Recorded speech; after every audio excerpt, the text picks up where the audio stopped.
Muy buenas tardes, días o noches, dependiendo de la hora que nos estén viendo. Bienvenidos a este diálogo número 4. Hoy estamos, si se dan cuenta, en un lugar diferente. Estamos desde mi casa grabando este diálogo video podcast. Ahora acompañándonos, Natanael Gagiola, candidato a diputado del Distrito 16. Natanael, bienvenido a mi humilde casa, que es su casa. ¿Cómo se siente? Muchas gracias, Sammy. Muy contento.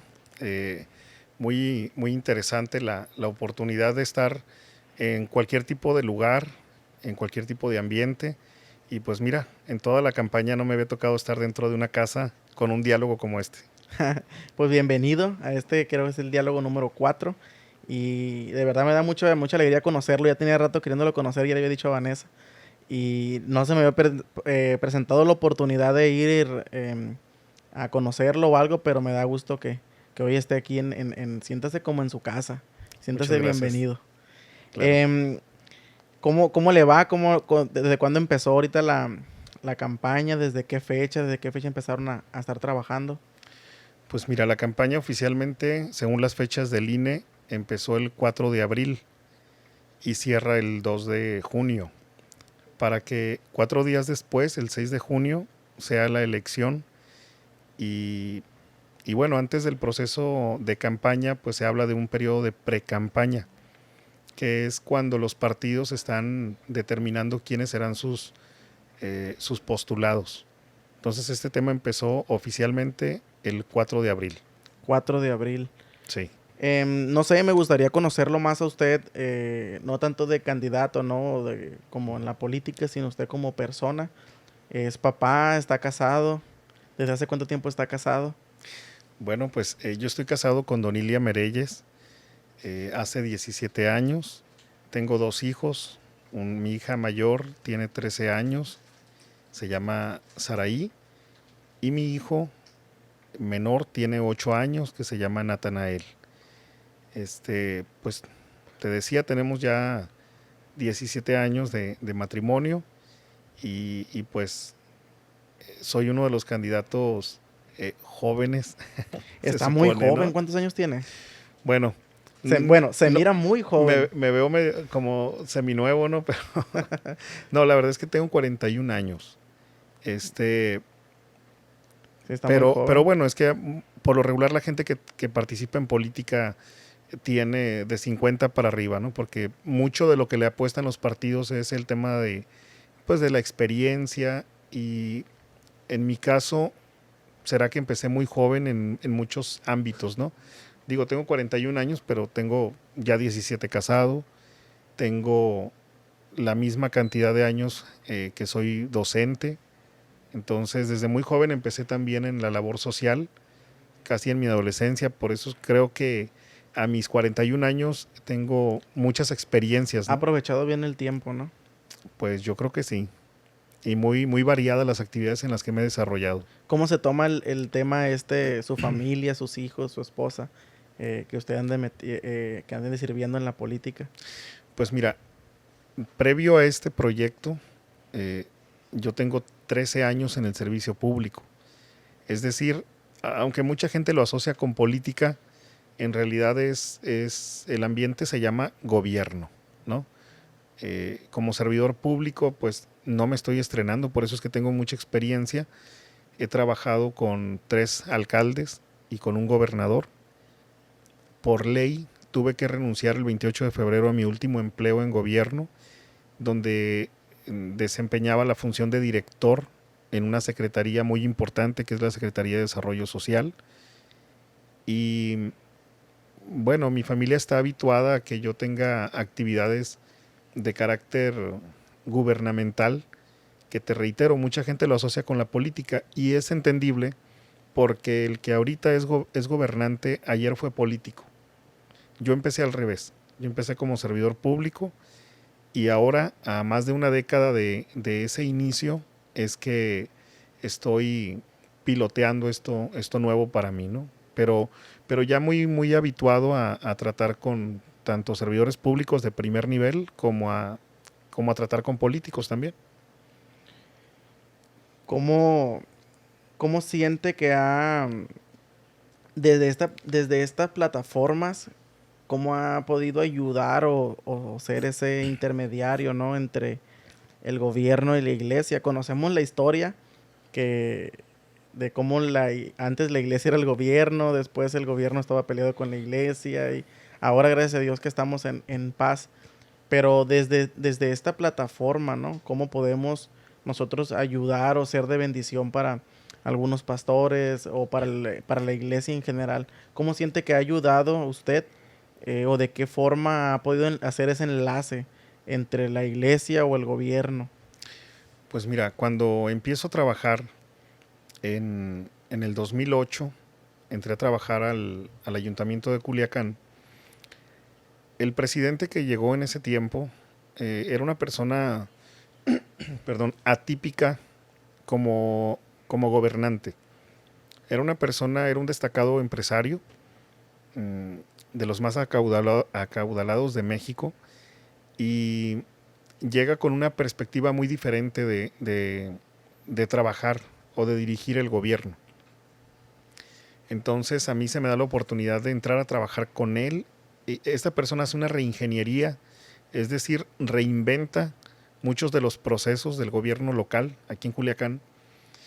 Y uno de los enfoques que tenía era de empezar a trabajar con la sociedad civil organizada. ¿Qué es eso? Pues son instituciones formales o informales de personas que hacen algo a favor de la ciudad. Algunos trabajan temas de ecología, otros temas de animales de compañía o flora y fauna, otros trabajan temas de adicciones, otros promueven la cultura. Bueno, hay un mosaico de actividades, ¿no?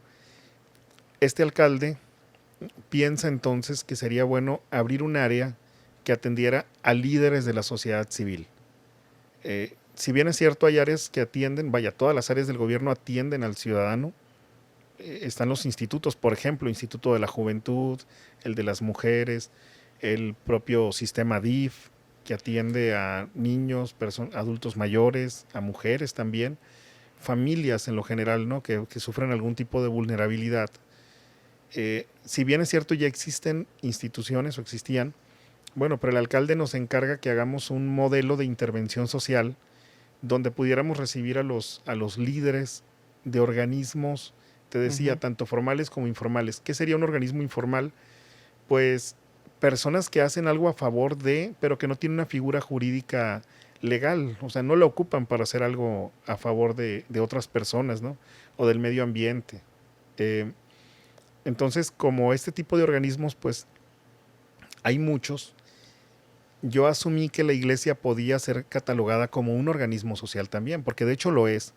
O sea, no es del gobierno. Pero estamos también demandados a hacerlo, ¿no? Es una labor que como iglesia tenemos que servir a la sociedad o al lugar donde vivimos. Sí, claro, la fe tiene que ser práctica, ¿no? Y si apelamos a los evangelios o a la Biblia, el libro de Santiago es un reto constante al cristiano, al que se dice ser cristiano, o a la iglesia más bien, porque habla de que la iglesia pura, sin mancha o mácula, como lo manejan algunas versiones, es ayudar a las viudas, es alimentar al huérfano, es visitar al... Y en eso resume, ¿no?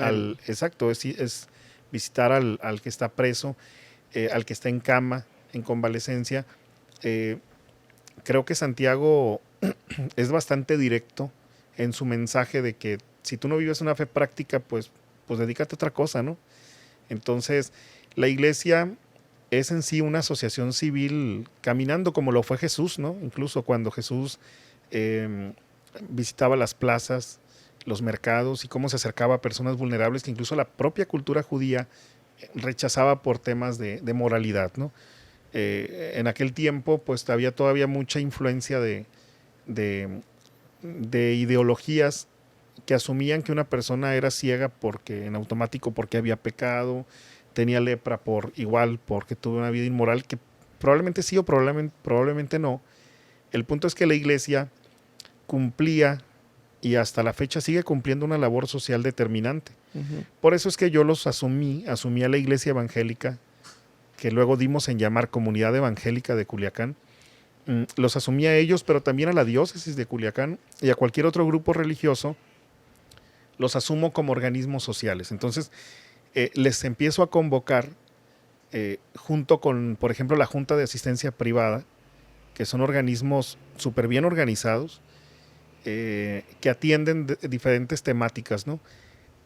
De repente, mira, establecimos una oficina que el alcalde dio en llamarle Energía Transformadora, porque el eslogan de la administración esa, de la de 2008-2010 en el municipio de Culiacán, todo giraba en torno a la transformación. De hecho, la frase publicitaria era: Culiacán se transforma contigo. En aquel tiempo yo recuerdo que hice un taller dirigido a pastores y esa frase la convertí en una pregunta. Entonces decía: Culiacán se transforma contigo. Ya le da otra óptica, ¿no? Ya le da Sí. otra visión de realmente ya de reto. Sí, claro. ¿Realmente Culiacán se transforma contigo? Exacto. Y en muchos de los casos te podían decir con toda certeza: sí, sí se transforma conmigo.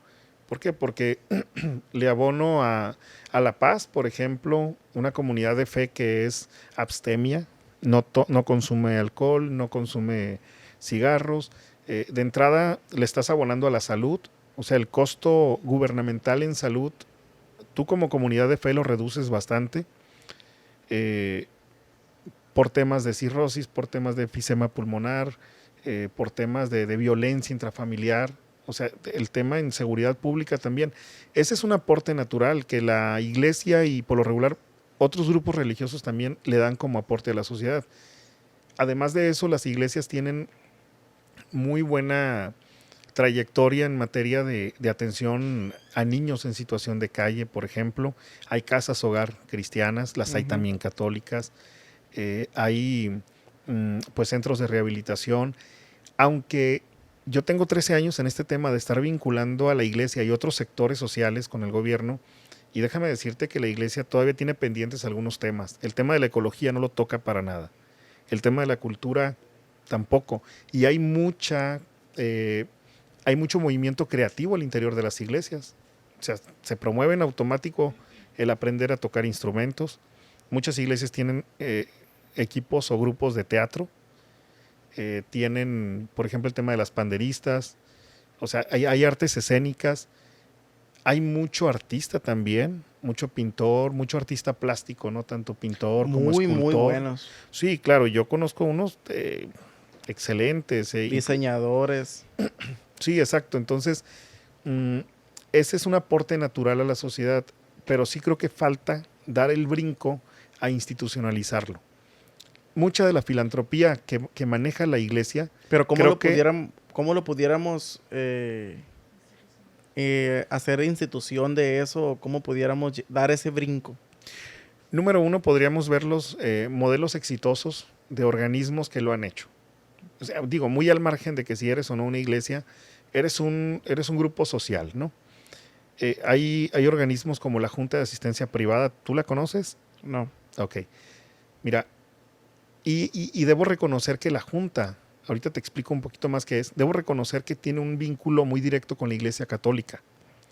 La Junta de Asistencia Privada es un organismo parecido como a un sindicato, porque agrupa a instituciones. ¿Por qué se les llama de la asistencia privada? Porque muchas de esas instituciones, por no decir todas, fueron creadas al interior de una empresa. Te doy un ejemplo. Análisis Delia Barraza. Ellos crearon la organización Operación Ambiente. Si tú ves en la publicidad de esta organización, tú puedes ver que legalmente se llama Operación Ambiente IAP. Esas letras significan Institución de la Asistencia Privada. ¿Y por qué privada? Porque, vaya, hay una distinción entre lo privado y lo social. Cuando un organismo es netamente social, subsiste a partir de las aportaciones voluntarias de la sociedad civil. En el boteo, en el redondeo, en donaciones, en eventos que hacen y que la sociedad aporta, una kermés o lo que sea, una venta de garage. Pero cuando hablamos de las instituciones de la asistencia privada, nos referimos a que la mayor parte de sus ingresos con los cuales pueden operar y trabajar o atender alguna temática en especial, proviene de donaciones de empresas privadas. En este caso, lo que te decía de Análisis Delia Barraza, ¿no? Nosotros, ¿cómo pudiéramos como iglesia, Ujú. no sé, no le pregunté a qué denominación o a qué institución pertenece usted Ok. como creyente, Bueno, yo soy parte de la Iglesia de Dios en México, ¿ok? una organización que tiene poco menos tiempo que la Iglesia Apostólica aquí en Sinaloa. Digo, la Iglesia Apostólica tiene un poco más del centenario, porque me tocó estar en la celebración hace algunos años. Y la Iglesia de Dios debe tener unos 85 años, más o menos. Y en crecimiento, En crecimiento, en algunas zonas es mucho más grande que en otras. Por ejemplo, la Iglesia Apostólica es fuerte aquí, en aquí es el muy, norte, en Sinaloa es muy, muy y en fuerte, Sonora no lo es tanto. En Sonora se invierten los números. sí, Mi organización es la grande, es la que hace eventos en estadio, la que tiene sí. bastante Y ya como presencia. que ya más en Tijuana, en aquellos lados, se vuelve a recuperar la fuerza. Pero entre más Ujú. vamos al sur, más se pierde también ya nos metemos a Ajá. Guadalajara, a Tepic, Y son más o... pequeñas las Sí, ya congregaciones, más totalmente, escasas. sí. Aquí en Sinaloa Ujú. es muy, muy grande. A nosotros nos pasa como organización, digo, de repente voy a hablar como candidato, de repente como miembro de un concilio, de repente como ciudadano, Como se ¿no? sienta más a gusto Sí, usted no, aquí. pues de todo puedo. Sí, igual, nosotros en el sureste tenemos muchísima presencia. En Tabasco, por ejemplo, bastante. Y hay zonas donde no tanto. O sea, aquí en Culiacán hay 42 iglesias apostólicas, si mal no recuerdo. Pues nosotros tenemos la mitad de eso.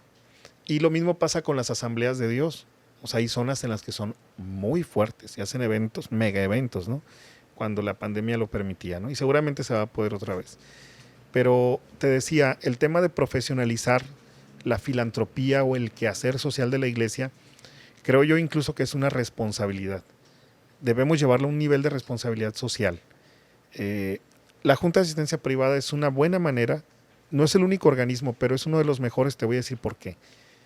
Porque ellos, a cada organización, si tú entras a la página de la Junta de Asistencia Privada o HAP Sinaloa, que dicho sea de paso, hay una hub o una junta en cada estado. Si tú entras a la página, tú ves un tablero de organismos clasificados de acuerdo a la labor que realizan. Encuentras, por ejemplo, instituciones de la asistencia privada que atienden adicciones. Y ves ahí un desplegado de todos los que atienden. Por ejemplo, Misión de Naim es una casa, bueno, es un centro de rehabilitación. Y tú puedes ver quién es su cuerpo directivo y puedes ver dónde están y cómo te puedes sumar con ellos y cuándo tienen sus eventos. Entonces, es como que hacer público la labor que están haciendo. Y algo bien interesante es que la Junta, por ejemplo, cada año realiza algo que le llaman sorteo de la filantropía.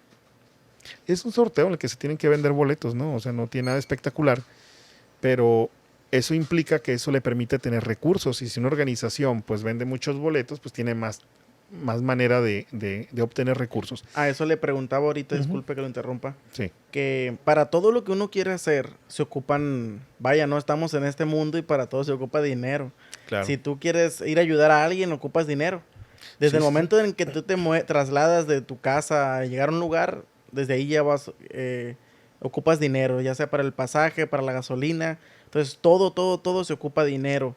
Sí, claro. Desde ahí era la pregunta que nosotros como iglesia apostólica, a mí me gustaría que tuviéramos algo más formal en la filantropía, de poder ayudar a las personas, de poder llegar a esos Ujú. lugares y sin buscar nada a cambio, sino como iglesia poder ayudar.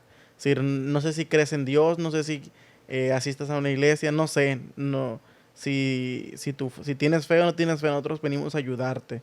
En nuestro corazón nace ayudarte, pero para eso ocupas tener algo, ¿no? Generar ese recurso para poder llegar a personas. Desde que tú dices, bueno, vamos a ir a regalar sándwich Ujú. a los hospitales, a las personas que están allá afuera. Desde ahí ya ocupas ingresos para poder, no tanto de pagar sueldos, porque hay gente que se une Ujú. a decir, ¿sabes qué? Yo lo quiero hacer porque me nace, pero desde ahí ocupas ya ingresos o recursos para poder llevar a cabo todos esos proyectos. Sí, ¿Cómo claro. nosotros pudiéramos como iglesia, ya sea vendiendo boletos o... Porque no sé si la iglesia como institución podría solventar un proyecto así, ¿no? Pues mira, la iglesia de por sí tiene un costo operativo natural que tiene que mantener su edificio, tiene que pagar algunos sueldos, si no al grado de dar seguridad social a los colaboradores, al menos pues estamos hablando de los recibos, o sea, los costos fijos de una iglesia, ¿no? Más los apoyos que dan. Creo que aquí dan apoyos a jóvenes que estudian, Ujú. a esposas de pastor que A viudas, viudas, sí, claro. también en los salarios a pastores que no llegan a tener un Un salario, mínimo, un ajá, de mínimo, ingresos. les apoyan a que lleguen a ese, Sí, le complementan. sí, le complementan. Sí, sí, sí, te decía, la iglesia de por sí tiene sus costos fijos, llamémosles así. Mm, Me cuesta trabajo pensar que la iglesia pudiera solventar el costo operativo de una institución adicional, ¿no? Pero, bueno, la Junta de Asistencia Privada maneja lo que son patronos o patrocinadores. Ujú. Y pues son personas que no les altera tanto el apoyar porque son personas con recursos. De entrada te decía, mm, yo creo que el 95% de las IAP, de estas instituciones, pues nacieron en el seno de una empresa privada que factura, que, o sea, que vende, que está en constante crecimiento. Ellos de alguna manera como que apartan un poco de sus recursos para la labor social, ¿no? Entonces creo que la iglesia no debería de voltear a ver las finanzas propiamente que ya tiene comprometidas, sino generar eh, un fondo a través de patrocinadores, ¿no? Porque la iglesia también es un mosaico de personas que pertenecen a distintos niveles socioeconómicos o distintas oportunidades. Y que tienen los recursos, Sí, porque claro. ¿cuántos no tenemos que son empresarios? O no sé cómo se les dice, a los que no son empresarios, pero que son Ah, microempresarios sí, o... claro, es que los empresarios pueden ser desde micro, pequeños, Ok. medianos, grandes, ¿no? Toda persona que tiene su negocio desde Ujú, pequeño a más grande, yo creo que hay muchas personas que se van sumando a esta causa y a todos nos gusta ayudar. ujú, Cuando tenemos am, las ganas, se puede ayudar ya sea económicamente o decir, ujú. sabes que yo no tengo ni un peso, pero voy. Sí, claro, es que mira, yo creo que es bien importante que revisemos lo que en lo secular están haciendo muchos organismos. De repente nosotros vemos a instituciones como Greenpeace, por ejemplo. Me atrevo a decir que es la institución eh, de labor social, ecológica más importante del mundo. Ellos financian muchísimas cosas y de repente tú los ves que tienen sus propios barcos, su propia televisora, tienen equipos, bueno, Embajadores tienen también sí, sí, sí, en todas partes. exacto, y que están en causas que dices tú, no, pues para que esa movilización la hayan hecho les costó millones de pesos o dólares. De repente imaginamos que son puros magnates los que aportan. Tal vez la mayor parte sí, pero yo conozco jóvenes de Culiacán que son patrocinadores con 50 pesos al mes. O sea, y le están aportando a Greenpeace México, ¿no? Entonces creo yo que tenemos que diversificar la manera en cómo pensamos que se recaban los recursos. No, Hay no, muchas actividades, ya ¿no? cuando limitamos las cosas o las encapsulamos, es decir, a vender boletos o X cosas, Sí, ya de ella esa es no, una. no debemos de depender de una sola entrada, ¿no? Sino de tener varias personas que aporten, tanto Uh-huh. los que patrocinan, como los que donan, como los que venden, como los El que que va, regalan, el que el que hace. va, el que dice Exacto. yo tengo un carro, yo tengo eso, yo puedo aportar de esta forma. Sí. El que quiera apoyar Uh-huh.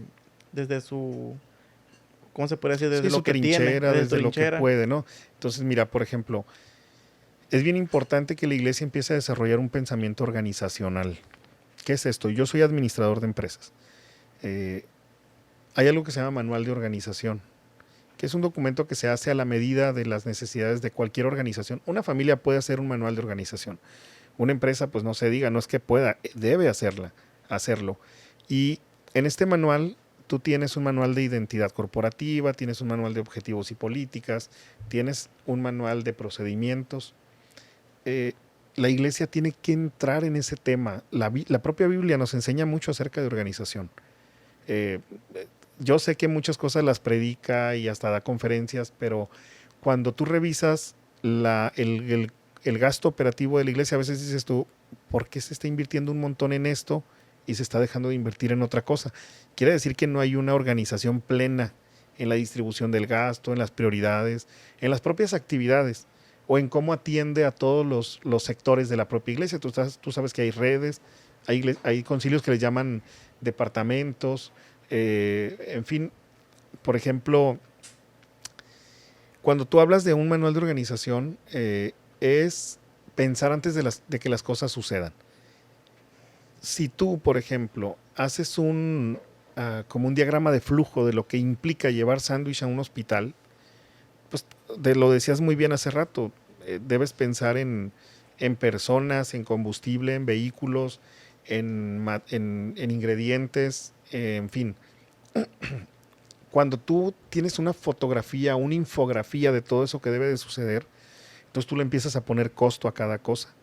Y dices tú, la hermana Chonita, pues es viuda, no tiene para aportar, no tiene ingresos asegurados, pero puede preparar. Fulanito ni sabe preparar, pero si le pedimos el favor porque tiene carro, tan solo de llevarlo, es parte del proceso. Claro. Y sabes dónde vas acomodando cada pieza, ¿no? Hay personas que dices tú, pues ni dinero, ni carro, ni sabe aportar, perdón, ni tiene para aportar, pero es muy bueno para llevar la comunicación a ese lugar donde vas con personas a las que quieres servir. Para entablar la conversación. Exacto, entonces puede ser tu maestro de ceremonias, por así decirlo, de alguien que va a organizar algo y la cosa va a quedar bonita, va a quedar a tiempo, va a quedar muy limpio lo que se va a otorgar. Entonces, cuando tú agarras el proceso de principio a fin y dices, creo que aquí me hace falta esto, y empiezas a llenar le pones nombres, le pones cantidades, le pones tantos datos que al final tienes el resultado como lo esperabas, ¿no?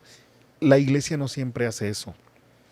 Es más, muchas iglesias no saben ni cuántas sillas tienen realmente, o cuántas sirven, o qué servicio está pendiente de dársele, porque nos encargamos de lo general, del todo.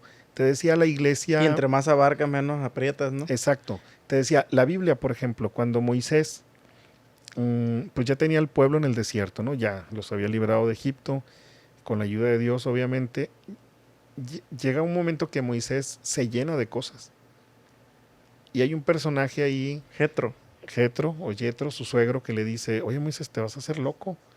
O sea, escoge un hombre sabio, que lo respeten de cada tribu, y que a él le lleven los problemas o las situaciones menores. Lo importante es que te lo traigan a ti ellos, exacto. Te digo, esto ha sido tema de conferencias, pero muchas veces no lo aplicas. Entonces, creo que la iglesia tiene mucho que profesionalizar para su operación al interior. Hay otro texto, por ejemplo, el que habla... exterior. Sí, claro, y al exterior cuando tú ya trabajas en lo social. Uh-huh. Esta parte si mal no recuerdo, en Lucas, que nos habla de porque quien que queriendo construir una torre no se sienta primero y calcula los gastos para ver si lo que tiene le alcanza para terminarla. No sea que al no acabarla hagan oprobio de él, ¿no? Uh-huh. O sea, eso es administración. Hagan escarnio. Escarnio, exacto, algunas versiones. Entonces, eso es administración de las cosas. Reitero, sería algo súper interesante que la iglesia, como se llame la denominación, no importa si es independiente, si es chica o grande, reconsidere si lo que está haciendo lo está haciendo de la mejor manera. Yo siento que para la única forma en que esto pudiera crecer en la ayuda al prójimo y en hacer todo ese tipo de acciones. Usted conoce el sistema organizacional de la iglesia, conoce cómo se mueven las cosas. Cuando llega un equipo a algún lugar, es como, vamos a bajarlo, ¿no? a la política. No sé si llamarlo así, pero vamos a bajarlo. Llega un gobernador y llega con su equipo, llega con su visión, llega con toda su planificación. Sale y entra alguien más con una perspectiva diferente. Uh-huh. ¿Qué es lo que pasa? Si no hay una organización, imagínense usted que no haya una organización para becas para estudiantes de bajos recursos. y llega fulanito de tal a la gobernatura con otra visión diferente, no, pues ya no hay becas. Ujú. Entonces, yo siento que en la iglesia, hablando de la denominación que usted quiera, falta eso. Que a pesar de que llegue el obispo que llegue, el Ujú. equipo que llegue, que esa organización siga en función y que no dependa de ningún equipo, de que si llega otro pastor que no trae la misma visión, que no, sino que sea algo, em, esa ayuda o esa organización que dependa de la iglesia, pero que no dependa del equipo de trabajo que vaya llegando cada 4 años, cada 6 años, dependiendo la denominación que sea. En Ujú. nosotros son cada 4 años. Cada 4 años hay elecciones para obispo. Sí. Entonces, si nosotros lo voy a bajar a la iglesia apostólica, que es donde yo estoy. Si en la iglesia apostólica hubiera una organización donde pudiéramos practicar la filantropía, pero que esa organización esté siempre. O sea, Ujú. que esté trabajando siempre. Y si llega en 4 años más llega un obispo, ese obispo tiene que seguir apoyando esa organización, aunque no haya sido idea de él. Claro. Sino que es algo que entra como en el paquete, ¿no? Que Sí, entra sí. como en el paquete cuando usted entra, que esperemos usted gane este 6 de junio, De ¿no? junio, sí, gracias. Usted entra con nuevas ideas, ¿no? Entra con nuevas cosas, pero también hay cosas que ya están, que usted también se tiene que encargar de que se cumplan, aunque usted no las haya propuesto. Entonces, si nosotros como iglesia dependemos de un proyecto de cada 4 años, o Ujú. de que la persona que llegue tenga un proyecto, entonces nunca vamos a poder lograrlo. Ocupamos que se siembre un proyecto y que digan, este proyecto es para 20 años, 30 años, 40 años. Y persona que llegue, persona que tenga que apoyar el proyecto. Porque como iglesia, nosotros es una obligación como iglesia. Como dicen en los hechos, y comían, dice, juntos, partían el pan y tenían en común con todas las Todas las personas. cosas. Entonces, y vemos en cómo se proveía, en cómo se ayudaba al prójimo. Y usted puso un ejemplo muy, muy bueno de Santiago, que Santiago resume el evangelio en el Ujú. amor, Sí. en el tener fe, pero también en ayudar al prójimo. Entonces, nosotros como creyentes, como cristianos, nuestra esencia, la esencia de alguien que tiene a Jesús en su corazón es amar al prójimo, obviamente fe en Jesús, pero también ayudar al prójimo. Entonces, eso es como una casi casi de cajón. Cuando tú aceptas a Jesús, cuando tú te vuelves cristiano, lo primero es hacer discípulos, que es lo que Ujú. menciona la Biblia, pero también ayudar al prójimo, darle al necesitado. Pero lo ocupamos, como dice usted, estabilizarlo, ponerlo como una organización y decir, ¿sabes qué? Va a haber encargados, va a haber esto. Y la misma iglesia puede solventarlo, los mismos cristianos pueden solventarlo, los empresarios pueden solventarlo, pero ya como algo que está establecido, no como algo que depende de algo más. Sí, yo usaría la palabra continuidad. Creo que es muy necesaria para que haya una ruta que no sintamos como que, ¿y ahora qué? Ya, o sea, se cambió todo lo anterior. En el gobierno, hace muchos años, bueno, hace ya varios años, yo asistía a la Ciudad de México a un evento que se llamaba Semana Nacional PYME. Sí, esas siglas, pues es pequeñas y medianas empresas, ¿no? Semana Nacional PYME. Esto, recordar, bueno, tú eres más joven que yo, casi la mitad, pero en el 2000 el PRI pierde la presidencia de México, ¿no? Entra Vicente Fox y él traía una visión distinta porque él venía del sector privado, él fue gerente de Coca-Cola, ese presidente de la República, postulado por el PAN. Eh, este presidente entonces le da énfasis a su gobierno, o en su gobierno más bien le da énfasis a cosas que para él son importantes, para él y para su partido, porque ellos pues representan el sector empresarial. El PAN está nutrido de muchos empresarios, ¿no? Y eso implica que pues estamos hablando de un sector socioeconómico medio y alto, ¿no? Ujú. Entonces haz de cuenta que de repente México ya olía a empresa, ¿no? Y él, que venía de la iniciativa privada, donde los estándares de calidad son muy importantes, pues empezaron a meterle mucha lana a lo que tenía que ver con emprendimiento. Y el primero, finales del primero o inicios del segundo año de gobierno de Vicente Fox, crean este evento llamado Semana Nacional PYME.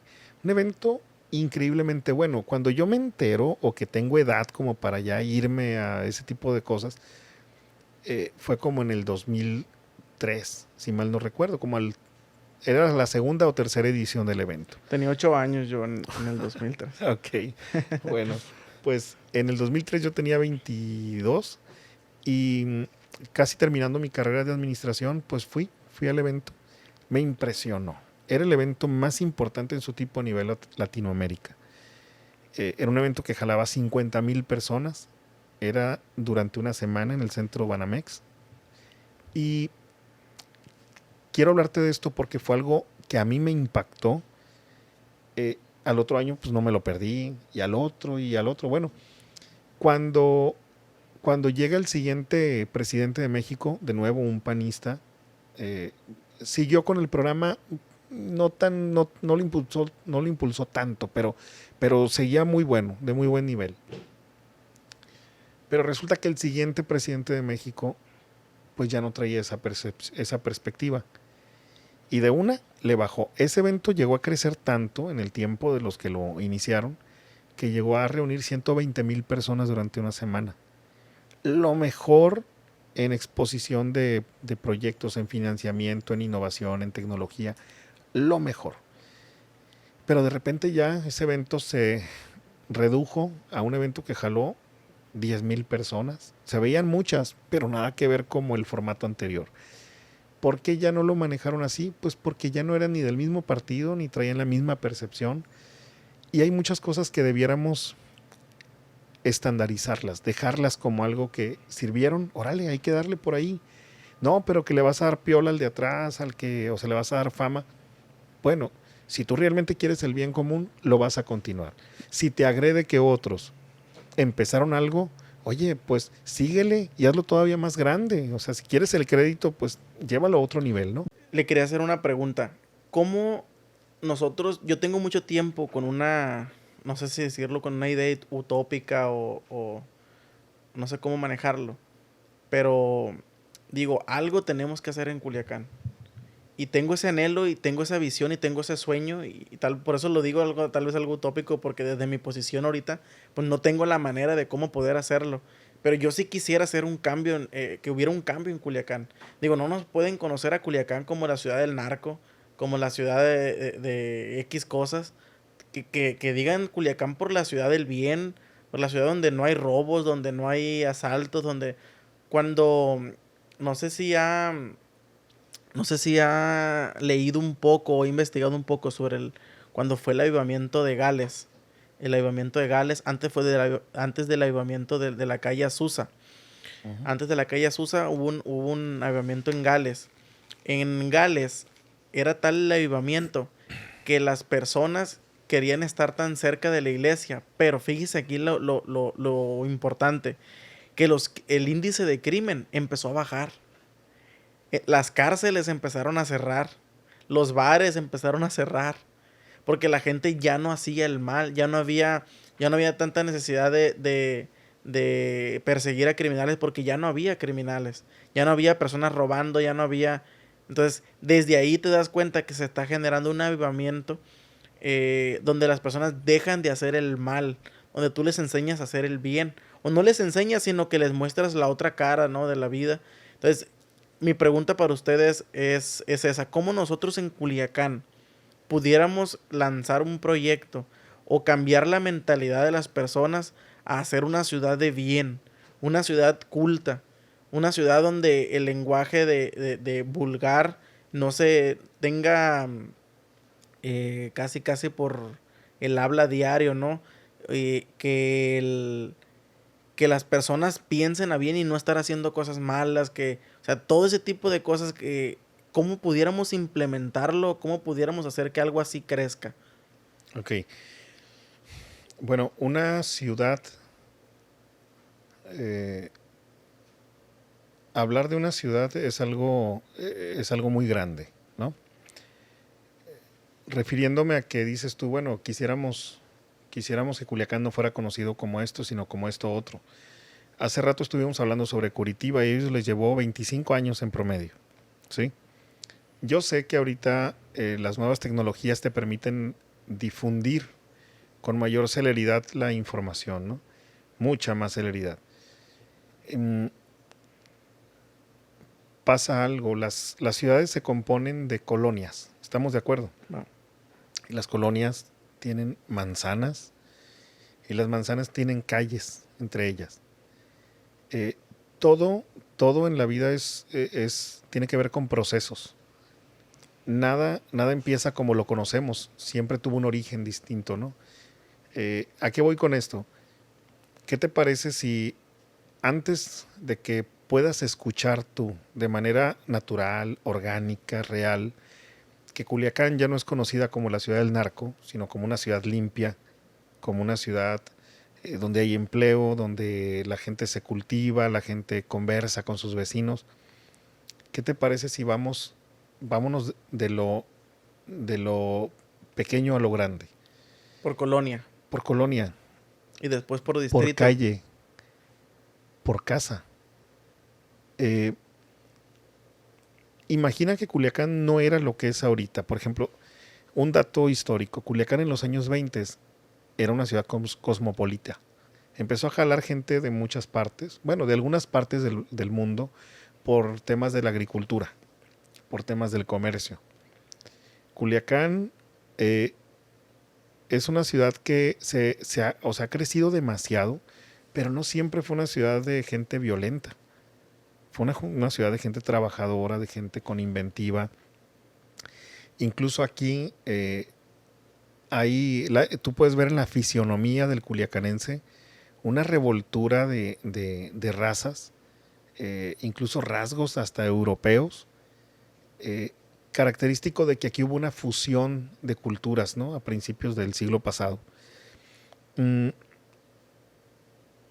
Me voy un poquito al contexto bíblico. ¿Recuerdas cuando Pedro negó a Jesús 3 veces en este periodo, ¿no? De que Jesús fue aprendido y que Jesús se lo dijo a Pedro incluso, ¿no? Que lo negaría. Y 3 veces. ¿Recuerdas cuántas veces Jesús le preguntó a Pedro si lo amaba? 3 veces. Hubo un proceso de degradación en Pedro cuando él niega a Jesús por lo que tú quieras, porque Pedro era un ser humano, tenía temor. A lo mejor antes nunca tuvo temor, porque era pescador, era del vulgo, dice la Biblia, era un cholo a lo mejor de la época. Pero también, pues resulta que a la hora de la hora le dio miedo y lo negó. Y le decían, no, tú eres de los que andaba con él, hablas como él. ¿Sí? Y él decía, no, yo no. 3 veces lo negó. Cuando se reencuentra con Jesús, después de esa negación reiterada, Jesús le pregunta 3 veces también. Yo puedo ver un proceso de alejamiento y un proceso donde Jesús lo trae de nuevo, pero no lo trajo así como de, chócala, no pasó nada. No, 3 veces le preguntó, lo pasó por un filtro. Y vivió una crisis también. Sí, claro. Entonces yo puedo ver el desarrollo de un proceso. Culiacán no se degradó de la noche a la mañana. Pasaron muchas cosas en lo histórico, en lo ambiental, en lo poblacional, que lograron que Culiacán a lo mejor no sea lo mejor al día de hoy. Creo que tenemos que irle abonando al proceso para el rescate, para la restauración de Culiacán. Hay un pensador inglés que se llamaba Aldous Huxley, y él acuñó una frase que decía: el único lugar del universo que con toda certeza puedes transformar eres tú mismo. Sammy, o sea, nadie puede influir tanto en ti como tú mismo. Y tú mismo eres esa persona que ves frente al espejo, pero también eres el cuarto que te pertenece, la ropa que es tuya, los estudios que has decidido realizar. Me platicabas que tú tienes estudios en gastronomía, los tienes en teología también, ¿sí? Actualmente estás trabajando en el tema de la filosofía y seguramente vienen otras cosas importantes para ti. todo eso eres tú. Tus afectos, tus gustos, lo que a ti te jala, eso eres tú. En todo eso, con toda certeza, tú puedes influir. Dice Huxley, el único lugar del universo que con toda certeza puedes transformar eres tú, para bien o para mal. Entonces, a lo mejor yo no puedo influir en que toda mi cuadra sean personas limpias, que mantengan sus frentes limpios, que mantengan sus techos libres de basura, pero en mi frente sí puedo. A lo mejor yo no puedo obligar a que todo el mundo lea, pero yo sí puedo decidir leer.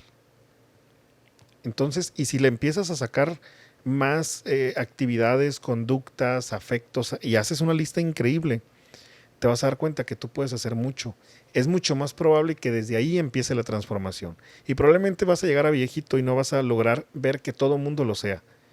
Pero a lo mejor tus hijos sí lo van a ver. Entonces, lo que yo sugiero es, seas cristiano o no, es que empieces a trabajar en lo que te compete a ti. Y claro, yo puedo limpiar el frente de mi casa y a lo mejor me paso al de enseguida. Difícilmente se va a enojar el vecino. Y luego puedo podar el árbol y luego puedo recuperar el espacio peatonal. A lo mejor hay un tronco que alguien lo cortó y quedó ahí. Bueno, yo puedo ir influyendo en eso. Cuando yo hago eso, parece que no, pero es un poquito adictivo. Alguien Y se pega. alguien le va a jalar, le va a llamar la atención y va a decir, tiene razón Sammy, se ve más bonito limpio. Se ve más bonito que no esté obstruida la banqueta. Los perros, porque resulta que Sammy empezó a ser más responsable de su mascota, su animal de compañía, y procuraba que estuviera siempre pues con sus vacunas, aseado, y pasearlo con cadena y salir con la bolsita por si el perro defecaba en la calle. Entonces llega un momento en que los demás dicen, se ve más chilo eso. Es más probable que así empiece la transformación, pero si hay muchos más Sammys, imagínate lo que puede suceder, que en cada cuadra hubiera uno. Entonces la transformación viene a ser más acelerada, ¿no? Yo creo que con las nuevas tecnologías de la información, con las redes sociales y todo esto, los tiempos para lograr esos objetivos se pueden acortar. Si Curitiba sin redes sociales, cuando Curitiba ya era un caso de éxito mundial, resulta que apenas empezaba el tema de las redes sociales. Apenas. Es más, apenas empezaba el tema del internet. Y en los años siguientes el tema de las redes sociales. Y Curitiba resulta que de ser una ciudad cochina, era la más limpia. De ser una ciudad inculta, era la más educada. De ser una ciudad donde la calidad de vida determinaba que la gente vivía tal cantidad de años, pues no, se extendió esa calidad de vida. Ahora, de que Curitiba tenía 8 lugares culturales en los 80s, pues en el 2000 tenía 80 lugares culturales, entre bibliotecas, auditorios, teatros, ágoras, centros de entrenamiento para el deporte. O sea, fue otra, pero fue un tema que lo trabajaron y fue un proceso. Ojalá que pudieras identificar a muchos como tú, que desde el ejemplo llevan a la práctica esta transformación, esta recuperación social. Yo me pregunto qué pasaría si cada iglesia recupera su calle ecológicamente, la recupera. Y después su manzana. No, espérame, y luego nos vamos a las calles de los miembros de la iglesia. Una iglesia promedio, ¿cuántas familias habrá en tu iglesia? Familias, no sé, pero hermanos somos entre yo creo que unos 310, 320. Ok, si lo cerráramos a 300 y pensáramos que cada familia tiene un promedio de 4 personas, o de 3, no, como entre 4 y 5. Entonces estamos hablando de más de 80 familias. Estamos hablando de 80 calles transformadas y que no lo hagan solos. Así como los miembros de la iglesia recuperaron la calle, y recuperarla es limpiar, podar, a lo mejor hasta donar cadenitas para los perritos, para incentivar al vecino de la iglesia que hágase responsable de su perro. Sáquelo a pasear, pero con su cadena. Estoy inventando, ¿no? ¿Sabe que vamos a hacer una campaña de descacharrización? Saquen todo el cochinero porque viene la época de lluvias, se reproduce el dengue, el chikungunya, el zika, y es pura enfermedad. Vamos, no esperemos a que el gobierno lo haga, o a lo mejor lo hacemos en coordinación con ellos. Juntamos el cochinero y gobierno, ayúdanos con camiones para retirarlo. O sea, puedes hacer tantas cosas por tu cuadra sin hablar de Jesús. sin convencerlo, sin querértelo llevar a la pila bautismal. No, primero le sirvo. Y llegará un momento en que la gente va a decir, órale, y la iglesia lo hizo. Y lo mismo, esta brigada se va a la calle del Sami. Y resulta que recuperan la calle y empiezan a hacer transformación. Entonces, si tu iglesia puede influir en 100 calles, no manzanas, no colonias, 100 calles. La pregunta es, ¿cuántas familias cristianas habrá en Culiacán? Miles. Esa es la respuesta. Serían miles de calles transformadas si lo hiciéramos de una manera metodológica y si lo difundiéramos de manera creativa. A lo mejor otras comunidades de fe como la católica, los testigos, los mormones se van a sumar. Tenemos que ser creativos en cómo alcanzar objetivos de manera más rápida. Inclusivos, ¿no? Sí, desde luego, porque a veces damos por sentado que las únicas buenas personas del mundo somos nosotros. Creo, hablando doctrinalmente, que a lo mejor nos podemos considerar salvos, pero únicamente buenos, la verdad es que no. Hay mucha gente que no va a una iglesia, hay gente agnóstica que hace muchísimas cosas mejor que nosotros. Uh-huh. Entonces, creo yo que hay una gran posibilidad de transformación, de que no tardemos tanto tiempo en recuperar a Culiacán, a Los Mochis, a Mazatlán. Y si hiciéramos un modelo de intervención social como una receta de principio a fin, créeme que podríamos hacer muchas cosas. ¿Cuáles son las propuestas o lo que usted quisiera implementar, creo, en el distrito 16, ¿no? Que es donde va usted por parte del PES como candidato? ¿Qué es lo que a usted le gustaría implementar en este distrito? Okay. Se lo voy a poner más directo. ¿Cuáles son las propuestas que usted hace en este distrito? Bien. Número uno, antes de explicarte las propuestas, quiero decirte que es común que en las campañas electorales los candidatos manejen ejes rectores, ¿sí? O temas para sus propuestas. Yo estoy manejando 4 ejes y tienen su título cada uno de ellos y tienen que ver con segmentos de la población. Uh-huh. Estamos hablando de mujeres, jóvenes, comerciantes y todos. Vecinos en general. He dado en llamarle todos. En el caso de las mujeres estamos hablando de un enfoque especial hacia las mujeres jefas de familia.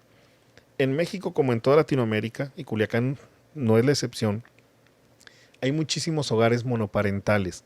¿Qué quiere decir esto para los que no manejan el término? Son hogares dirigidos por uno de los padres. Y en el 95%, tal vez más, ese uno de los padres es la mamá. Vivimos en un país matriarcal en muchos sentidos. Entonces, en los ejes rectores de mi campaña, en mis propuestas, hay una atención especial a la mujer y sobre todo a la mujer jefa de familia. Y la única manera de hacer leyes apropiadas para las mujeres y para los demás segmentos de la población, porque esa es la chamba del legislador. Yo sería un legislador. Si Dios me permite llegar y si la gente me da la confianza y me convierto en diputado el 6 de junio, mi trabajo principal sería el de diseñar leyes que sean justas y que tengan presupuestos suficientes para poder aplicarlas en favor de toda la sociedad. ¿Sí? Esa es la chamba principal de un diputado. Uh-huh. Generar leyes. Pero resulta que el diputado tiene la posibilidad de abanderar causas sociales. Y es lo que casi no hace el diputado. Por eso es que la gente no los conoce. Si yo te pregunto a ti, Sammy, ¿tú conoces al diputado actual de tu distrito? No. Si le preguntas a 100 personas lo mismo, se me hace mucho si 3 te contestan que sí lo conocen. Y si lo conocen es porque tal vez sea su pariente. Porque no es un tema en la vida pública de una ciudad o de un estado, incluso del país. La gente no sabe a ciencia cierta quiénes son los senadores de la República, quiénes son los diputados federales, quiénes son los diputados locales. Casi siempre centramos nuestra atención en el gobernador, bueno, en el presidente de la República, porque de plano lo vemos en los medios, ¿no? El gobernador, el alcalde de tu ciudad o municipio, y de ahí para el real no sabemos quién es quién. Y resulta que son muchísimas, cientos de personas los que trabajan en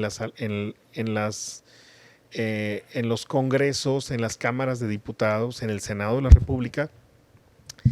Entonces, el trabajo principal de un legislador es hacer leyes, reformar leyes, presentar iniciativas de ley o iniciativas de reforma, hacer foros de socialización para discutir qué está proponiendo, qué ventajas tiene, qué desventajas, quién está a favor, quién está en contra.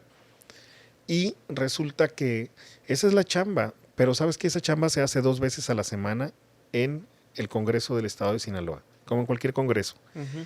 Y tienes otros 3 días en los que no hay sesión, seguramente hay labor de análisis, de que te veas con tus asesores, de muchas cosas, pero tú tienes en realidad mucho tiempo disponible para ir a tu distrito, o sea, las colonias que componen tu distrito, y hablar con los líderes sociales y hablar con la gente de a pie en las casas y preguntarles qué hace falta. Las escuelas, por ejemplo, los comercios del distrito, los servicios públicos, las calles, ¿cómo están? Entonces, los parques, exacto, todos los centros de reunión masiva, canchas, lo que sea. Pero si no lo haces nunca, pues la gente no te conoce. Y hay una razón muy importante de por qué no lo hacen, y es que jurídicamente no están obligados a hacerlo. Qué curioso, los diputados se encargan de hacer leyes, pero no se les ha ocurrido hacer una ley que los obligue a ir al distrito a que lo conozcan, porque no es conveniente. Bueno, la primera iniciativa que yo voy a meter al Congreso del Estado es que el diputado elabore un plan socio-legislativo de desarrollo. Sabes que eso existe, pero solamente aplica para alcaldes y para gobernadores. Dice la ley que en los primeros 100 días de gobierno de un presidente municipal, de los 18 municipios que tiene Sinaloa y próximamente 19, porque se acaba de autorizar El Dorado, de todos ellos, en los primeros 100 días de gobierno tienen que elaborar un plan de desarrollo. Eso del plan de desarrollo existe para el municipio, para el estado y para la federación. O sea, López Obrador en sus primeros 100 días de gobierno tuvo que hacer un plan nacional de desarrollo.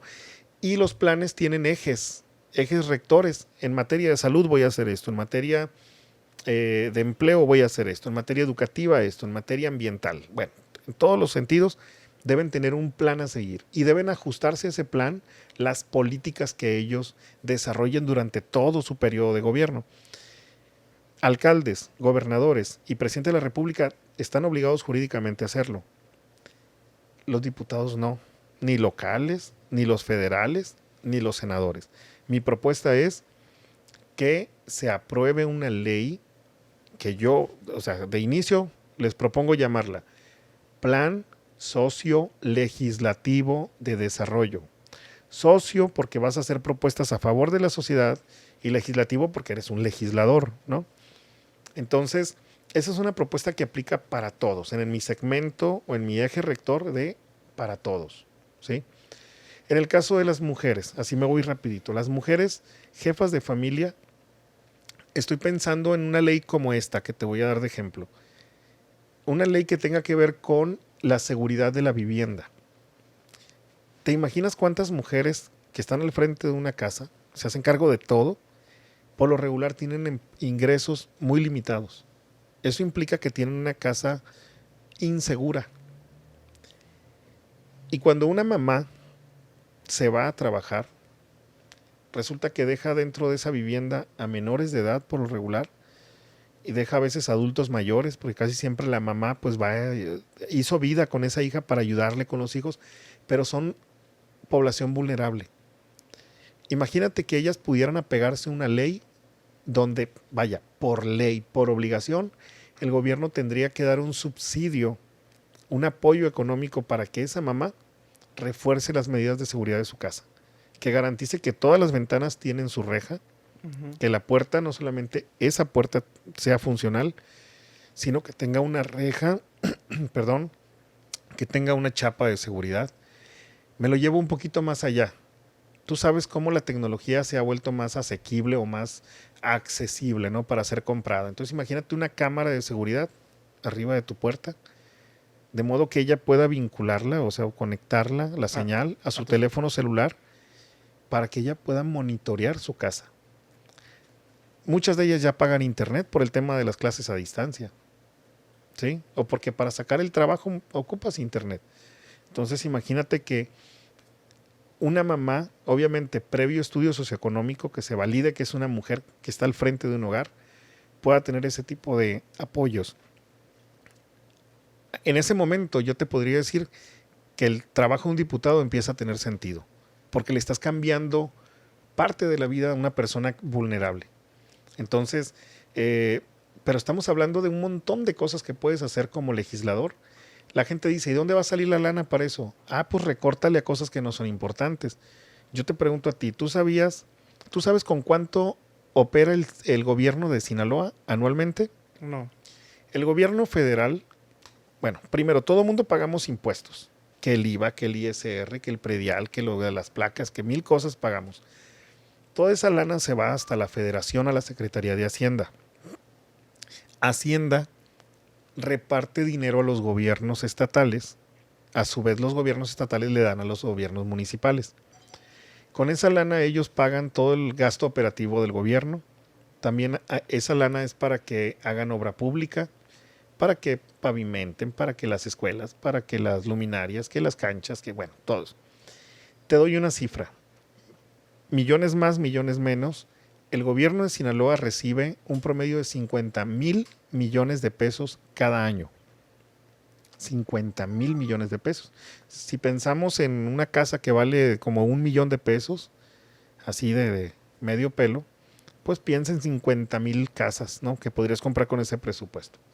Bueno, de ese dinero, te comparto la cifra. El gobierno estatal en Sinaloa gasta un promedio de 2,000 millones de pesos en publicidad gubernamental. 2,000 millones. Sí. En publicidad. Sí. Publicidad, mera publicidad, el caso del puro Sinaloa, que es como una especie de marca registrada, no es algo nuevo. Los gobiernos desarrollan marcas, ¿no? Marca gubernamental. Por todos lados, ¿no? Exacto. Entonces tú tienes esa marca en medios de comunicación, lo tienes a lo mejor en ropa para un evento, lo tienes en el patrocinio de un evento deportivo. Y toda esa lana, 2,000 millones de pesos.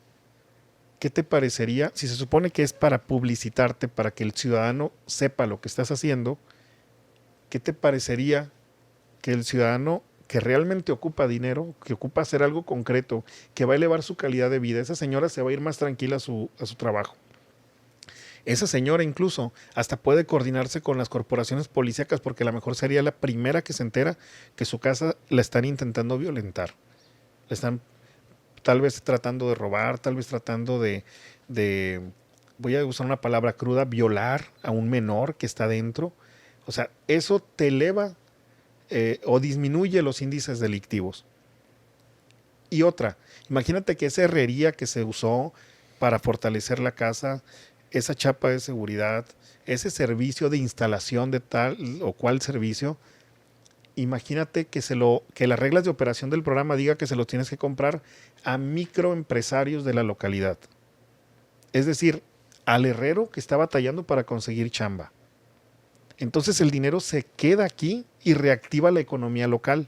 Y te publicitas de una forma diferente. Exacto. Entonces esos 2,000 millones de pesos, gástate 100. Y se me hacen muchos, pero gástate 100. El 5% de esos 2,000 que estás gastando, gástatelos en anuncios, limítate, no pagues tantos espectaculares, no te publicites en tantos lugares, en tantos medios de comunicación, y resulta que la gente va a empezar a hablar lo que el gobierno le está dando. Que no se lo está dando, le está devolviendo sus propios impuestos. No lo que te está mostrando.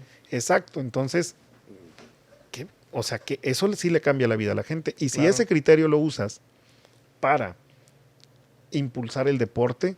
Yo estuve con unos jóvenes taekwondoines en un parque de la colonia Barrancos 2 y yo les preguntaba a ellos ahí se reúnen para hacer sus prácticas, ¿no? Marciales.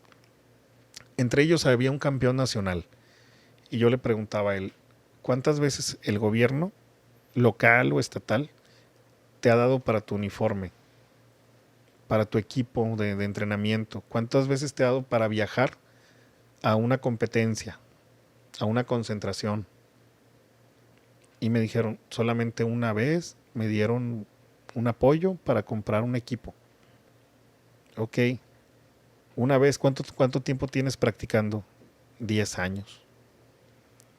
Entonces, ¿para qué gastas en publicidad diciendo que el gobierno apoya el deporte pero no lo apoyas. Mejor esa lana, métela al deporte. Y hay muchos otros criterios Y del presupuesto. cuando vayan y campeonen en otros lugares, ahí te publicitas y te dices, bueno, Culiacán está dando campeones. ¿Por qué? Porque el dinero se está invirtiendo en la Exacto. preparación de los deportistas, ¿no? Y esa es Sí, otra forma de publicitarte. claro, No entonces, vas a mostrar tu cara tal vez en un espectacular, pero sí en el agradecimiento de los campeones, ¿no? Pues les doy agradecimientos a mis gobernantes de que han ayudado a este ujú, proceso. O sea, ahí te das claro. cuenta de que es una publicidad ya más práctica, no teórica. Sí, sí, y te digo, en el caso del eje de los jóvenes, el eje de mi campaña, es que los jóvenes tengan acceso a tecnología de gama media y alta con fines educativos. No quiere decir que el gobierno te va a dar todo, que te lo den con responsabilidad, que si este aparato que ocupo para mi educación me cuesta 10,000 pesos, está bien, entiendo, yo voy a poner 3,000, está bien, no quiero que me lo regales todo, pero dame algo que sea en forma. Igual los emprendedores. Hay gente que puede hacer maravillas si le das recursos para generar empleo, su autoempleo y el de otros. Pero resulta que le das 5,000 pesos cuando un proyecto en realidad se lleva de 100,000 para arriba. Entonces, puedes ver que muchas veces los recursos públicos son aplicados de manera muy poco responsable. Queremos llegar al Congreso del Estado, o sea, yo que estoy postulado por el Partido Encuentro Solidario, el PES, porque creemos que pensamos más como la sociedad que como el gobierno. ¿Sabes por qué el gobierno puede gastar 2,000 millones en algo sin sentido? Porque hay diputados que levantan la mano y dicen que lo aprueban. El papel de un diputado es bien importante porque presenta cosas, presenta iniciativas y también porque aprueba presupuestos o puede rechazar presupuestos. Aprueba cuentas públicas. Cuando se va un gobernante con un montón de adeudos, dinero que no justificó en qué lo gastó, cientos de millones, a veces miles de millones. Y resulta que los diputados dicen, aprobada la cuenta pública de tal gobernante. Ya, no pasa nada. Y ya no hay efectos jurídicos en su contra. Oye, pues es un negociazo la política. Por eso Claro. mucha gente quiere ser gobernante. Ocupamos, Sammy, que la sociedad civil, gente como tú y como yo, preparados, claro, eh, busquemos puestos de elección popular. Porque tú vas a pensar como el habitante de la colonia popular. Tú vas a pensar como el papá que batalla para comprarle el uniforme de deportista a tu hijo, el material deportivo. Tú vas a pensar como la jefa de familia que la sufre bien feo para poder sacar la vida adelante. Entonces, nuestros ejes rectores, créeme que las propuestas nuestras las han elogiado en medios de comunicación porque no suenan a ocurrencias y aparte decimos cómo lo vamos a lograr. Entonces, en el tema de los comerciantes, es un tema que no te lo he mencionado, pero hablando del Distrito 16, todo lo que es el Boulevard de las Torres en Barrancos y y que incluso entronca hasta acá, hasta el Obregón, el Boulevard Las Torres y el Boulevard Benjamín Gil son un motor económico. Es importante apoyar a los comerciantes. Hay un concepto que se llama responsabilidad social empresarial y no es otra cosa más que estandarizar tu calidad, es elevar tu calidad en todo lo que haces. Pero los comerciantes de nivel de calle muy poco saben de eso. Por ejemplo, si se atraganta un comensal en una carreta, regularmente el taquero o el marisquero, el suchero, no sabe cómo reaccionar. Tenemos que llevar a nivel de ley que por un lado les apoyamos con recursos económicos para que mejoren sus servicios, sus productos, pero que también entremos a una cultura de la prevención. ¿Cómo? Obligándolos a tener cursos de protección civil, de control de incendios, de búsqueda y rescate. Parecen como tonteras, como que decimos, ay, ¿para qué? Por eso México está como está, por eso nuestra ciudad está como está, porque todo lo resumimos el ¿para qué? Ocupamos que las leyes le ayuden a la gente a ser mejor. Y si hay que obligar, pues los obligamos. ¿En qué sentido? Un alumno mío en CONALEP que venía de Estados Unidos, CONALEP es nivel bachillerato, entonces me dijo él que él no podía graduarse de la secundaria en Estados Unidos para brincar al otro nivel si no sabía nadar. es un tema de ley allá. Te la perdonan solamente si tienes una capacidad especial que te impide, ¿sí? Que te impide y dices tú, es que no puedo porque mis características físicas no me lo permiten. Aunque hemos visto casos de personas sin brazos, ¿sí? Sin 3 extremidades que están nadando. Pero digamos que no vamos a obligar a quien no pueda. Pero imagínate que el propio gobierno me obliga y resulta que luego el ser competente en esa actividad me ayuda a salvar la vida. ¿Sí? Sinaloa tiene 11 ríos y tiene litorales, tiene playas.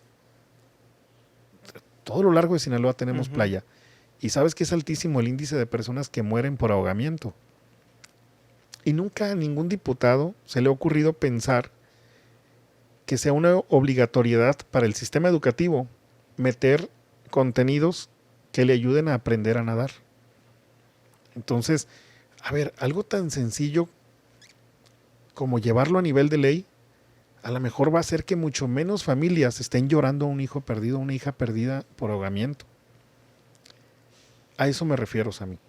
Ocupamos llegar personas que pensemos de manera racional, que no estemos pensando en nada más levantar la mano para que nos den dinero, ¿sí? Porque tristemente eso sucede. Los gobernantes les dan premiecitos a los legisladores para que les aprueben sus cuentas o para que les aprueben negocios de interés personal, ¿sí?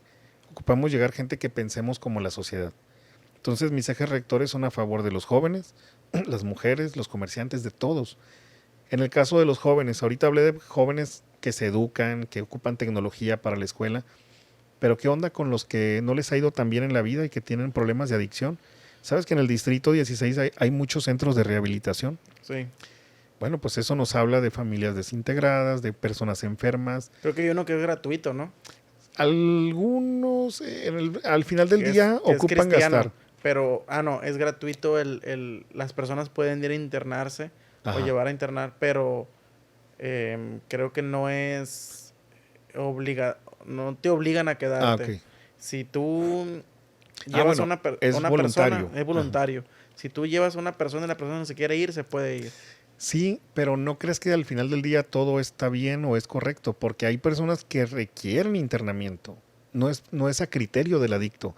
Hay otras que a lo mejor sí, dices tú, bueno, este está en un grado de adicción moderado, a lo mejor puede ir, venir, pero bueno, yo respeto, ¿no?, la metodología de cada centro, pero lo que voy es a esto. ¿Qué pasa con las personas que pasaron ya por un proceso de reclusión, un proceso de internamiento por adicciones, que vienen del sexoservicio? Entonces, ocupamos lo que decía hace rato, que haya leyes que les garanticen una oportunidad laboral, porque si no, van a regresar. Acuérdate lo que dice la Biblia, y el que mentía no mienta más, sino que hable verdad, ¿sí? El que robaba no robe más, sino trabaje con sus manos. Entonces, una persona que no sustituye una actividad adictiva, delictiva, nociva, en algún momento a lo mejor dejas de hacerlo, pero no lo cambiaste por un hábito bueno. ¿Por qué? Porque es que me rehabilité, pero nadie me da chamba porque me ven todo marcado, me ven que mi forma de hablar. Ahí es donde empiezan los criminales otra vez. Exacto. Porque tienen que comer, ¿no? Te vuelves reincidente y aparte regresas con un coraje a la sociedad. Con más ideas. Sí, porque tú la verdad es que de verdad lo intentaste. Entonces, a eso me refiero. Las propuestas de Natanael Gagiola y del Partido Encuentro Solidario, de verdad que sí le apuestan a la vida y a la familia. Defender la vida desde la concepción hasta la muerte natural. Y haz de cuenta que marcamos una línea del tiempo y empezamos a ver en cada etapa de desarrollo del ser humano, hombre o mujer, no importa, qué ocupa para ser feliz, qué ocupa para crecer, para mejorar. Somos el único partido que ha manejado este tema de proteger la vida desde el vientre materno. Entonces, eso es lo que somos, es lo que hacemos. Eso es algo muy interesante que estaba viendo, que usted se animó a poner en su presentación de lo que usted propone. No sé si le encuentro. Protección a la vida desde la concepción hasta la muerte natural. Que ahorita yo creo es un tema, ya para finalizar, es un tema que ningún político ahorita quiere tocar. No, porque es polémico. Estoy seguro que todos le sacan a ese tema porque se divide se dividen en dos. Ya vimos la marcha, ¿no? No sé si le Sí, tocó, participé en ella participó en como ella. ciudadano. Claro. Y, y haciendo historia, ¿no? Sí, claro. Tantísimos carros Sí, y demasiados. a favor de la vida, a favor de la familia. Pero ningún político ahorita se atreve tan a decir, yo estoy a favor de la vida y a favor de la familia. Porque Ujú. sabe que eso le va a generar tal vez odio, Sí, rechazo por rechazo un sector. por un sector grande también, porque es un sector grande. Y yo pienso que los que estamos a favor de la familia, porque me considero a favor de la familia, a favor de la vida, somos un sector más grande todavía. Sí, Somos mayoría, pero no hacemos tanto ruido, ¿no? Por eso los minoría tratan de hacer más ruido, sí. más exigir.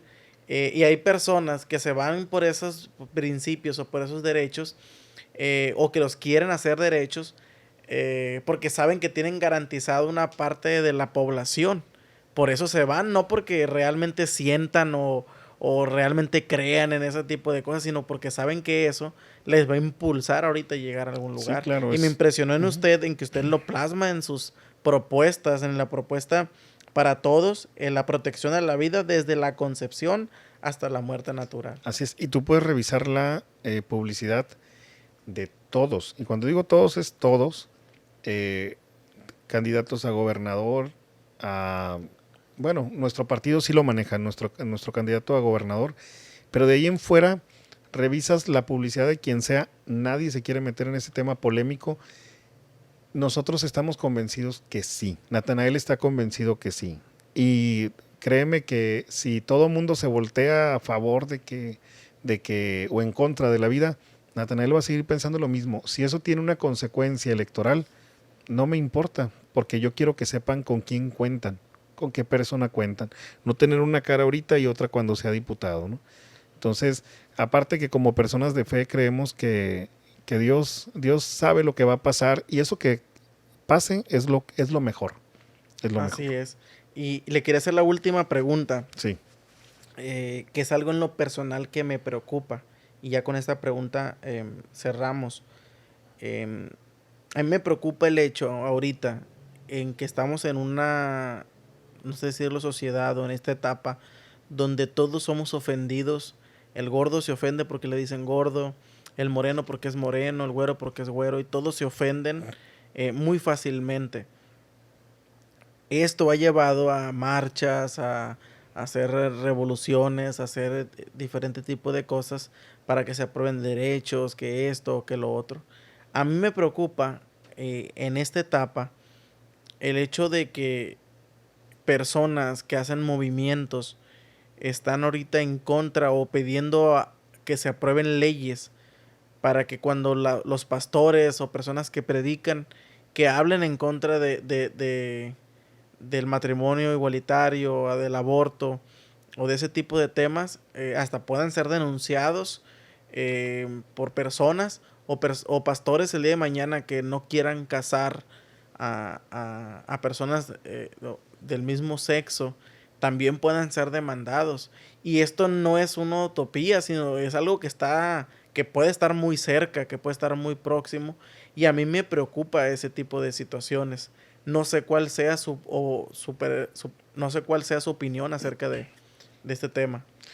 sí, recientemente en la Cámara de Diputados en México, una legisladora de Morena presentó una iniciativa de ley que busca eh, penalizar todo lo que tiene que ver con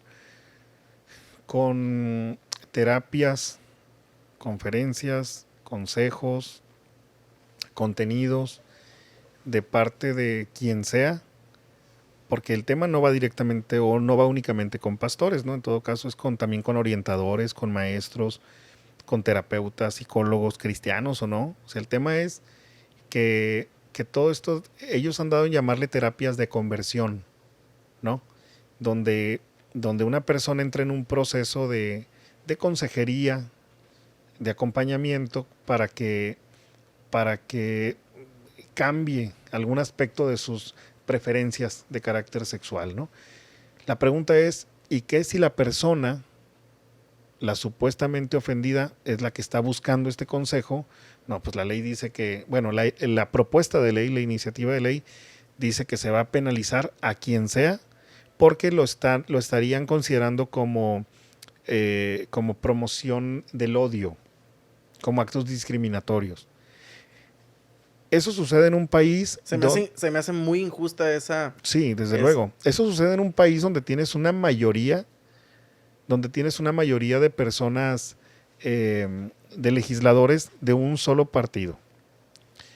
Te decía, eso sucede en un país donde no hay contrapesos, donde solamente un partido que está abrumadoramente siendo mayoría se da el lujo de sacar este tipo de iniciativas. Sí requerimos mucho que haya contrapesos. Ahorita está en carácter de iniciativa de ley, pero no te extrañe que se apruebe, porque la gran mayoría son Morena. Sí, te digo, hablando así muy claramente, lo mismo podría pasar con quien sea que fuera el partido, que es una mayoría tan absoluta, es riesgoso. Por eso son buenos los contrapesos, por eso es bueno que la gente eventualmente vote por algo que... Que no vote por color, sino que vote por la persona o por las propuestas. Por la persona, sí, mira, han habido votos de castigo, o sea, la gente a veces que se ha ido por una línea nada más porque quiere castigar al otro, al de siempre. Bueno, o sea, eso no lo razonaste, no nada, dijiste, no sé quién quiero que gane, pero sé que no quiero que gane este. Pues ahora prueben con otro color, nosotros, Partido Encuentro Solidario, somos una muy buena alternativa, y si se trata de experimentar o de pilotear algo, a ver qué pasa, pues háganlo con ese criterio. Digo, porque mucha gente a lo mejor no alcanza a conocernos en la campaña. Es muy complicado que llegues a todos tus electores. Pero nosotros creemos que este mismo ambiente de hartazgo nos beneficia a los que estamos participando por primera vez. Y como te digo, desde el Congreso del Estado vamos a defender la vida, aunque eso no nos dé popularidad. No buscamos popularidad. Queremos que nos den la confianza de ir a votar a nombre de los ciudadanos, y seguramente habrá quienes digan, yo sí voto a favor del aborto, otros digan, yo no, pues yo votaré siempre a favor de la vida y la familia. A mí me preocupa el hecho de que nosotros, y ya lo voy a decir yo, no para meterlo en problemas a usted, pero a mí me preocupa mucho el hecho de ver a cristianos votando a favor de personas que proponen el matrimonio igualitario, que proponen el aborto, que traen propuestas que van en contra de los principios cristianos, y que aún explicándoles esta situación no entienden. O sea, me preocupa y me molesta el hecho de que vean, o sea, nos pueden perjudicar. El día de mañana que yo me pare a predicar en un lugar y que tenga que hablar de un cierto tema, tener que hablarlo con miedo a que me puedan... y ahora que todo se graba, sí. Ahora que todo está grabado, tú te paras a un evento y lo graban, y está en vivo y se guarda. Entonces a mí me preocupa el hecho de que tener que llegar y tener que cuidar lo que yo tengo que decir, porque puedo caer, y no en que la gente opine o diga algo malo de mí, eso es lo de menos, sino que puedan proceder legalmente en contra de la persona de uno, y que entendiendo esto, las personas cristianas aún sigan defendiendo, ¿no? Sigan defendiendo este tipo de partidos o de propuestas, porque a veces hay partidos que no promueven cosas buenas, y de todas maneras ahí estamos, ¿no? Entonces ese hecho a mí me preocupa. A mí me preocupa y me preocupa muchísimo. No, sí, lo podemos ver en gente que no razona, tienen como una fijación a lo mejor en el presidente de la República, ven las cualidades positivas y asocian con que todo el movimiento que él representa en automático es bueno, pero no, mira, por ejemplo, Claudia Sheinbaum, la jefa de gobierno de la Ciudad de México, ella fue muy clara desde su campaña que apoyaría todo lo que tuviera que ver con la inclusión sexual, con el tema de lo transgénero, y que incluso establecería clínicas de reasignación sexual, o sea, con recursos del Estado patrocinando este tipo de servicios, y que además la orientación sería hacia los niños también. Oye, entonces, pues, ¿cómo? Estoy pagando impuestos para que decidan por ideologías que atentan contra la vida y contra la familia, y aparte, soy parte de una comunidad de fe y defiendo esas personas y sus criterios. Algo está pasando. ¿no? Sí, está pasando algo serio en las comunidades de fe también. En la primaria a mi hermana le tocó, no me acuerdo si en la primaria o en la secundaria le tocó vivir un caso en el que el profesor de educación física, que es homosexual, hizo una dinámica como haciendo a favor de la inclusión y todo esto. Y los niños tenían que gritar, a las niñas, soy lesbiana, a los niños, soy homosexual, como para que se rompiera El tabú. el tabú. Pero mi hermana dijo, no, yo no voy a gritar que soy lesbiana.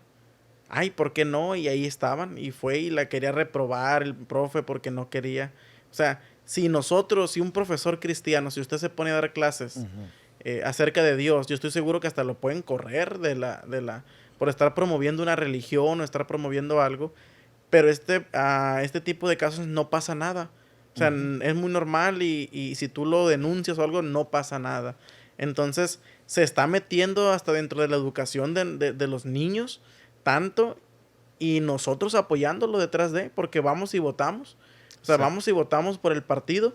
No nos interesa qué propuestas tiene, no nos interesa. No, porque nos llegó un apoyo de 3,000 pesos y ya tienen nuestro voto. Entonces, yo siento como que estamos vendiendo nuestros principios cuando nuestros principios no se negocian. O sea, seas quien seas mi familia, si tú vas en contra de mis principios, no puedo votar por ti.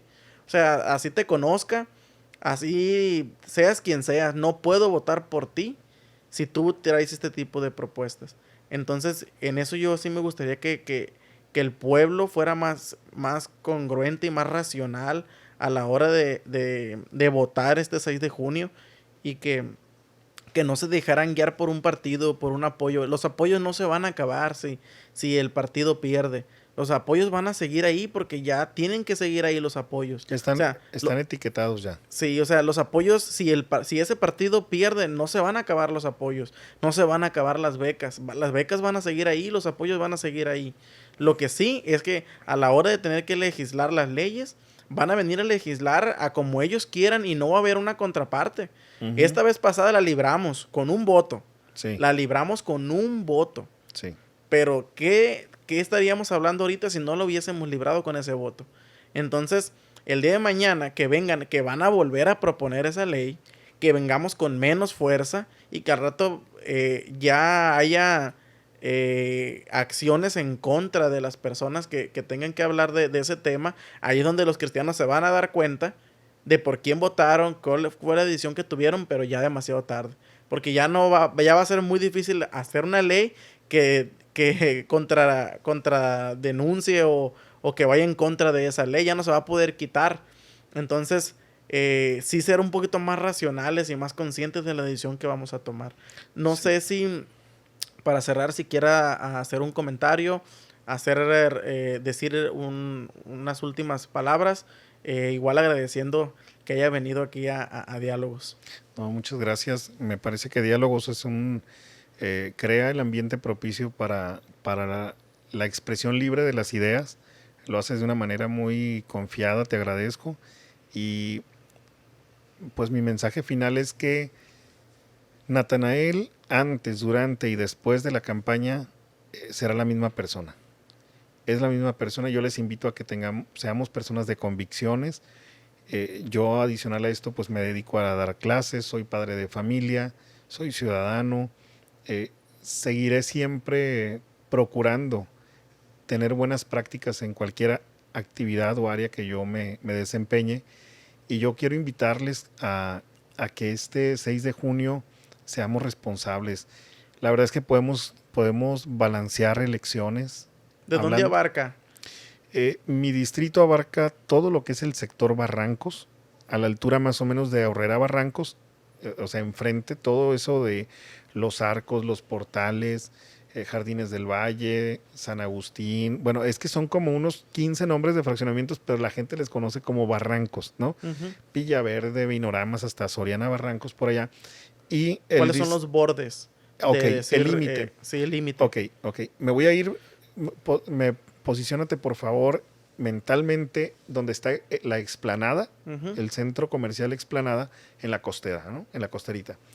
Es como si te fueras hacia la salida sur, por la costerita, todo lo que te va quedando a tu mano izquierda, Punta Azul, esta parte de Barrancos, ahí cerca de la feria ganadera. Todo lo que es Barrancos, vas a rodear Barrancos, vas a pasar allá por Soriana Barrancos, por detrás, donde está el Panteón Jardín Ujú. Guadalupano, donde está Valle de Amapa, Capistrano, todo eso, todo, te vas hasta la Progreso, o sea, donde está la entrada a la primavera no me toca. Todo lo que te queda a tu Yo estaba izquierda. contento porque yo iba a votar por usted, pero Ah, pero mira, no voy a poder porque yo creo que soy distrito 15. creo que sí estás muy cerca del límite de mi Muy, muy distrito, cerca. pero ¿sabes qué nos ayuda mucho cuando un elector, hay gente que me dice, ay, es que no me toca, pero ¿sabes que en redes sociales somos aterritoriales? O sea, tenemos gente conocida, agregada de cualquier parte de la ciudad, de modo que si tú crees en este proyecto, tú confías en mi persona, tú puedes ayudarme mucho con el tema de las redes sociales. Y es un mensaje final que también le quiero dar a los que nos escuchen, los que nos vayan a ver, que nos ayuda mucho que compartan este tipo, mi publicidad, esta entrevista, porque tal vez la ve alguien que vive dentro del distrito. Te decía, cuando llegas a la entrada de la primavera, te vas hacia la Obregón y todo lo que te va quedando a tu izquierda. Por ejemplo, el Parque 87 no me toca. Me toca todo el frente. La Buenos Aires, Laura Diana Riojas de Colosio, Francisco Alarcón Fragoso, República Mexicana. Bueno, cuando llegas por la Obregón hasta el Walmart 68, Ujú, ¿sí? Ahí tomas a la izquierda como que vas hacia la Maquio Cloutier. ujú. Todos estos que le llaman los columpios, ¿no? De la México 68, todo lo que te queda a tu izquierda. Cuando llegas a la Maquio Cloutier, ya ves que hay como una curvita irregular, así para tomar, dejas la 68 y tomas la Maquio Cloutier. Ujú. Es como si te pararas ahí y miraras hacia enfrente. La calle que mires enfrente, por esa se parte el distrito. El 16 empieza a atravesar la colonia Libertad, Díaz Ordaz y Pemex. Son las únicas tres colonias que las agarra a la mitad. Y todo lo que te va quedando a tu izquierda, tomando, por ejemplo, de la Sexta, la calle donde hay Ujú. muchos talleres, hacia arriba, y te vas hacia la ferrocarrilera y ya te incorporas a Barrancos otra vez. Es como una especie de L. El Ujú. distrito tiene 76 colonias, pero como unas 15 se resumen al sector Barrancos. Ese es el distrito y pues ayúdennos, podemos hacer historia. Hay gente que me ha dicho, pero ¿por qué no me traes una despensa o algo así? Y les digo, número uno, porque somos un partido pequeño con prerrogativas muy limitadas. Hicimos campaña con muy poquito dinero, bastante poco dinero. Y les digo, ¿pero qué prefieren? O sea, una despensa o 3 años de desarrollo. 3 años donde a lo mejor usted, señora, va a ser beneficiaria de algún programa que se derive de una ley que yo proponga. ¿Qué prefiere? ¿Una despensa o a que sus hijos sean obligados a estudiar natación, O tengan un protección parque limpio donde civil? hacer ejercicio. Exacto. Entonces, creo yo que somos una muy buena alternativa, Sammy, y somos personas de fe, pero somos personas también prácticas que sabemos que una elección se gana con votos. No, no se confíe en nadie de que, Natanael lo conoce mucha gente. Pues sí, pero si ese día todo les dio calor, flojera, lo que sea, Y no salieron a y votar. no salieron a votar, pues Natanael se quedó nomás conociendo mucha gente, ¿no? Ujú. Sí ocupamos de la ayuda de Dios y de la confianza de la gente. Eso sí hace la diferencia. Entonces, por favor, vayan a votar. Estamos listos. Creo que 13 años del servicio público. Creo que ser casi 2 décadas ya padre de familia nos da muchas competencias, muchas capacidades para hacer un buen trabajo como legislador. Muchas gracias, Natanael. Y yo creo que en esto se sabe de una persona que conoce su distrito, que sabe las problemáticas y que tiene unas posibles soluciones. Pues muchas gracias por estar en Diálogos. Bienvenido. Espero que después del 6 de junio te lo pueda volver a invitar, pero ahora ya como ganador. Claro que Esperamos sí. que con la ayuda de Dios y de la gente y de nuestro pueblo. Si eres del pueblo cristiano, no, hay una parte que lo voy a sacar de contexto de la Biblia, ¿no? Lo voy a Sí, sacar, como dice el que usa un texto fuera de contexto, pues es un pretexto. sí, Dice, el que no provee para los suyos, dice, ha negado su fe y viene siendo peor que un incrédulo. Así que hay que apoyar a los nuestros, a sí. los de nuestra fe. Hay que apoyar a los que piensan igual que nosotros y a los que nos pueden favorecer o proteger nuestros derechos. Natanael, muchas gracias por darte el Gracias. tiempo. Yo sé que en esto, en tu agenda andas ocupado, pero muchas gracias por darte el tiempo y aceptar la invitación y muchas gracias a ustedes por vernos. Hasta luego. Hasta luego, gracias.